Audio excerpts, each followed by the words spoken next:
Hello and thanks for joining me today. I'm going to be looking at how we can paint the weather. Obviously, really what you've got to focus on is painting the effects of the weather. Very difficult to paint rain or wind, so what we need to paint is the effects that they have on us. So something like an umbrella is a very obvious thing to start with. So I've done this little picture of a girl with an umbrella walking away from us, just in a permanent pen, a Pitt pen, and now I'm adding some of the Koh-I-Nor watercolour on top. And the thing about these little watercolour sets, they're very inexpensive and they're also really nice bright colours. So not professional artist watercolours, but they're good for this kind of thing. When you've already got your drawing there, just adding a splash of colour. And what I'm going to do as I go along is use plenty of water. So I've got a watercolour paper that she's drawn on, and as you can see I've got a piece of rough paper at the side that I'm testing the colours on. It's always a good idea to have a rough piece of paper to keep testing your colours before you put them onto your actual painting.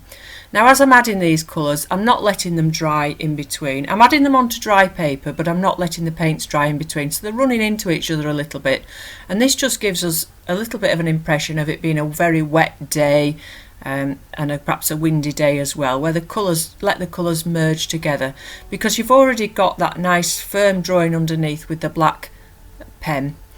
So it's a water permanent pen that I've got underneath there that I've done the initial drawing with.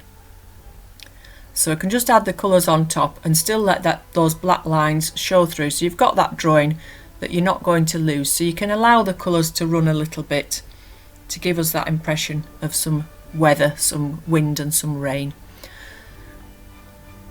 So as I go along, especially when I get to doing the background, I'm going to add a lot more water and let the colours bleed a little bit to give us that impression of it perhaps being a bit of a stormy day.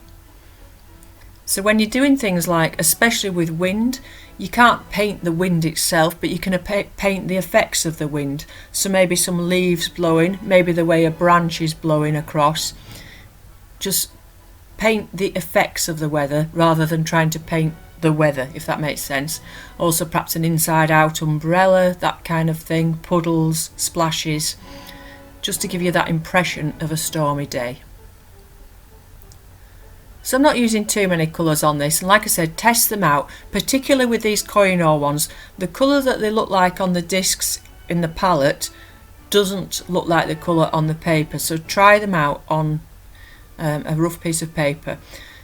As particularly with some of the blues and the browns, they just look black on the palette. You can't tell what colour they are until you test them, so always test them on the side there.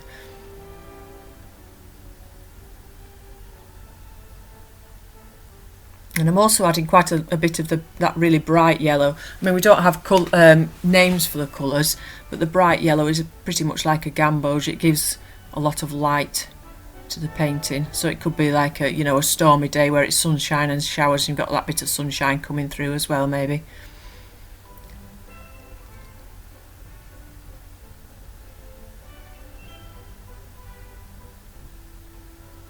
So working very quickly, the whole painting, after I'd done the initial drawing, actually putting the colour on took less than 10 minutes, as you can see in this video.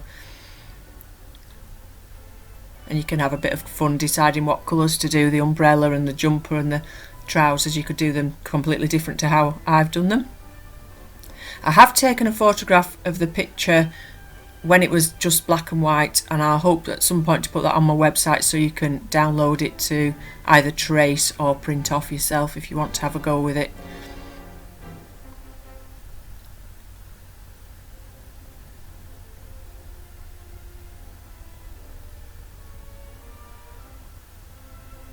And again, this is just one brush that I'm using. Trying to think what size it is, probably about a size 6, and that's an SAA brush, and it's just a round detailer brush with a nice point on it, which again keeps the painting quite quick and loose, just using one brush and not keep swapping your brushes, and not having too small a brush that you get bogged down in doing little fiddly detail.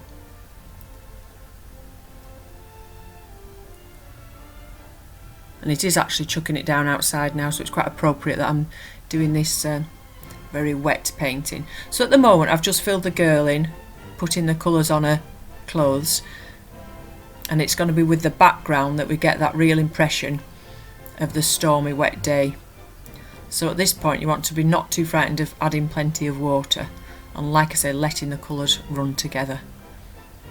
And a lot of this with watercolour is practice about how much water you put on, and it will depend very much on your paper as well, as we've talked about before.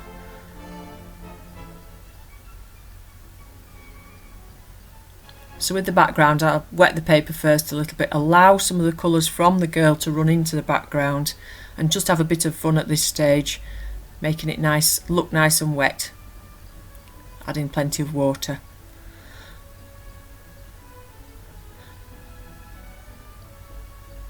Okay, so if you've any comments or questions, if you want to pop them in the comment section below.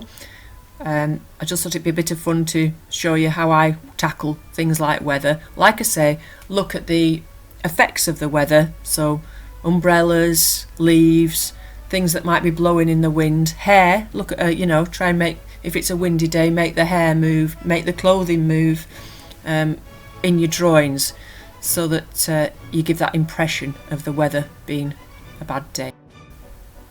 Okay, so thanks for joining me again. I hope you've enjoyed that video. Like I say, any questions in the comments below, and let me know how you get on with something similar. Thanks for watching, and I hope to see you again soon. Bye for now.